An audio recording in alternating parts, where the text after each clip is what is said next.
Good morning and vanakkam.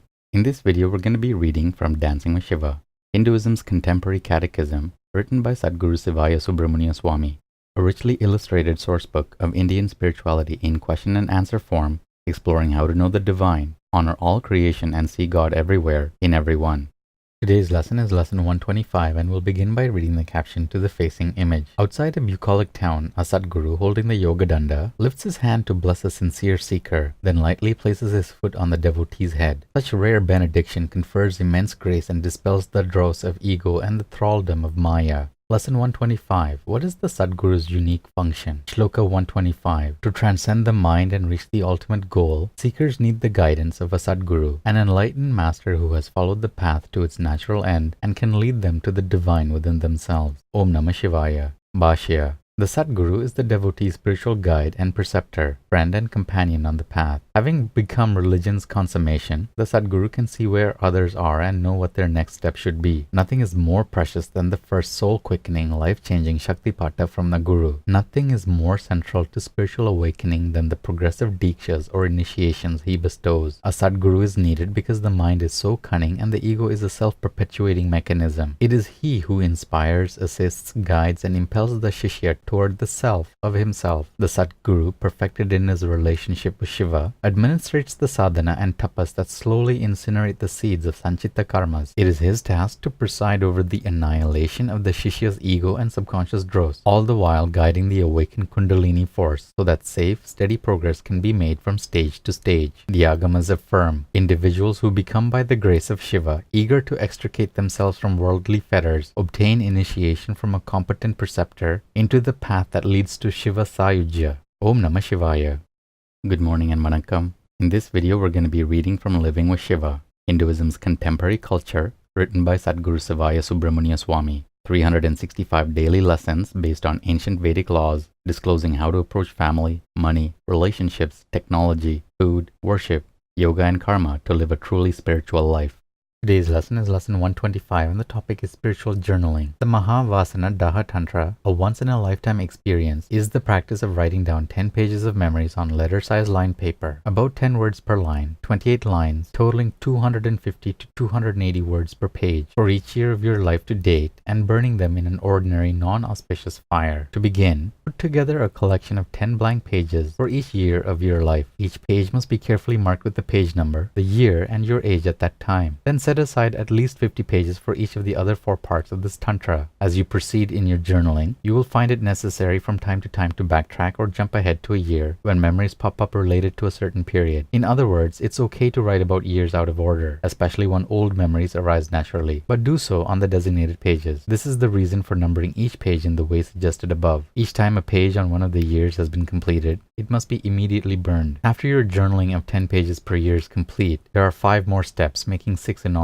Step 2, the spot check, is to scan back through the years of your life and see if there are memories you missed in your previous journaling. These, of course, would be the happy and unhappy experiences and anything else that comes to mind. The mere remembrance of an experience coming unbidden proves there is still color, sound, emotion attached to it. Pay close attention to times when you did not apply the eternal laws of karma, reincarnation, and the acknowledgement that Shiva is everywhere and in all things. Note the times when you blamed others for what happened to you, when you did not acknowledge all happenings in life as your own creations accomplished in one life or another in the past. Be honest here. It is important to acknowledge when we do and do not put Sanatana Dharma into action in our lives. Be honest. No one is looking. You are the actor on the stage of your own experience, having written the script yourself. Write down those experiences and burn them up as garbage. Step 3 is the people check, to write about each person who had an influence in your life, including family, friends, neighbors, teachers, co-workers, and casual acquaintances. Write about your interaction with them, happy times, misunderstandings, upsets, and apologies. Ask for forgiveness. Forgive and give best wishes for a long life and positive future. Call each face before you and write a letter expressing appreciation, dismay, hatred, anguish, misunderstanding. Get it all out. Don't hold anything back. No one will read it. It is a letter you do not mail, email, or leave lying around. Just burn it as garbage. The effect of the people check is to harmonize the pranas that flow from one to another. We are all connected, for we are one human race. Those we know and whose faces and names we can remember are the closest, whether they be friends or enemies. Sometimes enemies are closer, because they are thought about more than friends. During the people check, bring up the love, the forgiveness, the acceptance that whatever happened in the relationship was part of the birth karmas, the prarabdha karmas of each of you. Once the letter or series of letters has been written, the memories fade into the silent, colorless past. Then you should truly be able to bring up each face in your mind and mentally say the 6 magic words, the magic mantra, I love you, you love me. Sutra 125 of the Nandinada Sutras. Divorce and Shaiva church membership. In divorce cases in my church, except when caused by chronic abuse, the spouse initiating the divorce process is no longer a member. He or she is kept apart and urged to seek out a more lenient lineage. Aum Namah Sivaya.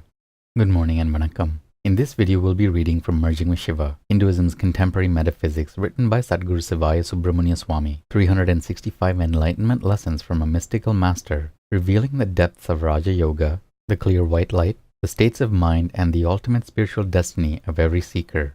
Today's lesson is lesson 125, and the topic is live your inner qualities. Devotion is the keynote to the fulfillment of duty. What is duty? What are my duties? Take a piece of paper, list all of your duties, all of the promises that you have made. A duty is very important. Devotion and duty lay the foundation for the spiritual unfoldment that everyone is talking about in this age. We do not find the path in books. We find the path in how we handle our individual lives. Paint a mental picture of yourself as you want to be. Everyone has an ideal. You want to be kind. You want to be helpful at all times. You never want to miss an opportunity to serve or to help your fellow man. You want to be spontaneous, to be gracious, to be pure and direct in word, thought, and deed. These are the qualities. The tendencies are there, for you are on the path. This is your new inner wardrobe. Wear it and wear it well. How do you put on this wardrobe? Sit quietly and breathe deeply, eyes closed, and review the wardrobe, the qualities, the tendencies of the greatness within you. You will begin to feel that love, that softening, that bliss of inner peace which is there. In the yoga called bhakti, you release an energy through the physical body, through the nerve system, from the central source of all energy. This energy is a constant flow, filling and thrilling every nerve current, muscle, and sinew of your physical body. It will be a constant flow as you express the qualities that you have chosen. This constant flow of energy will permeate your physical body as a blessing to the world. This is the life of one who is in the fulfillment of the yoga called bhakti. Bhakti yoga is the awakening of the love nature through the practice of devotion and giving. Giving begins a new life. Giving is an essential for spiritual unfoldment. For until we give and give abundantly, we don't really realize that we are not the giver. We are just a channel for giving. Abundance, materially and spiritually, comes to you when you cease to be attached to it, when you can take as much joy over a little pebble as you could over a precious ruby. The power of giving is a very great power, a great power that comes to you through yoga. You hear about yoga powers, the power of levitation, the power of suspended animation, but the truly great powers are the power of giving, the power of concentration, the power of the subconscious control over your mind, body, and emotions, the power of universal love. Practical powers that can be used today. And that's it for today's lesson. Take care of yourselves, have a beautiful day, and we'll see you in the next video. Aum Namah Sivaya.